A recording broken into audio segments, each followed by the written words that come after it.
கபடி சொந்தங்கள் அனைவருக்கும் வணக்கம். நம்மளுடைய தொடர் கபடி பயிற்சியில் இன்றைக்கி 243வது நாள். இந்த வீடியோ ஒரு முக்கியமான வீடியோ. ஸோ அனைவருக்கும் நீங்கள் ஷேர் பண்ணுங்கள். இப்போது பல இடங்களில் கபடி கேம்ப் நடக்குது. சில கபடி வீரர்கள் என்ன பண்ணுறீங்கன்னா அதை நீங்கள் மிஸ்யூஸ் பண்ணுறீங்க. ஒரு நாள் 2 நாள் கபடி ப்ராக்டிஸ்க்கு வர்றீங்க, பயிற்சி தாங்க முடியலன்னு அப்படியே ஓடி போயிடுறீங்க. இதில் பலரோட உழைப்பு இருக்குது.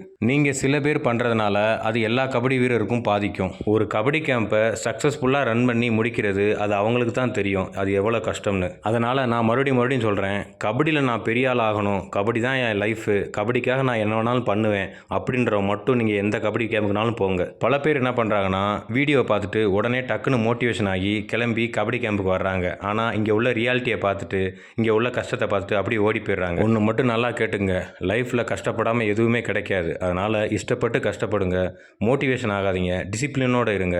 என்ன ஆனாலும் எடுத்த முடிவில் பின்வாங்காதீங்க. ஒவ்வொரு கபடி வீரருக்கும் பொறுமை ரொம்ப அவசியம். எடுத்தவொடனே நம்ம பெரிய ஆள் ஆக முடியாது. வலியை தாங்க கற்றுக்கங்க.